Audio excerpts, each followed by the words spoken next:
யுனெஸ்கோவின் பாரம்பரிய கலாச்சார பட்டியலில் இந்தியாவின் தீபாவளி பண்டிகை இடம்பெற்றிருப்பது குறித்து மக்கள் குரல் பகுதியில் திருவாரூர் மக்கள் தெரிவித்த கருத்துக்களை பார்க்கலாம்.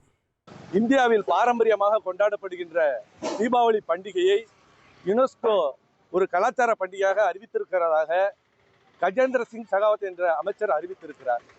உண்மையிலேயே இந்தியாவில் கொண்டாடப்படுகின்ற விழாக்களில் மிக பெரும்பான்மையான மக்களால் கொண்டாடப்படுகின்ற விழா என்பது தீபாவளி பண்டிகை. இதற்கு உலகம் முழுக்க ஒரு மிகப்பெரிய ஒரு அங்கீகாரம் கிடைத்திருப்பதை உண்மையாக நாங்கள் பெருமையாக கருதுகிறோம். நமது கலாச்சாரம் என்பது இந்தியா ஃபுல்லாக நடைபெற்றது.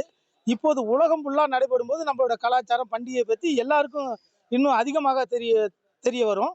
அதனால முன்னாடி நம்ம கொண்டாடியதோட இன்னும் நம்ம சிறப்பாக கொண்டாடணும். நம்ம காலையில் தீபாவளி பண்டிகைனா காலையில் எழுந்திரிச்சு பட்டாசு வெடித்து இனிப்புகள் செய்து நம்ம கொண்டாடுவோம். இன்னும் மேலும் மேலும் நம்ம நிறைய பட்டாசு வெடிக்கிறதுனால அந்த தொழிலாளர்கள் மேம்படுவார்கள், பட்டாசு தொழில் மேம்படும்.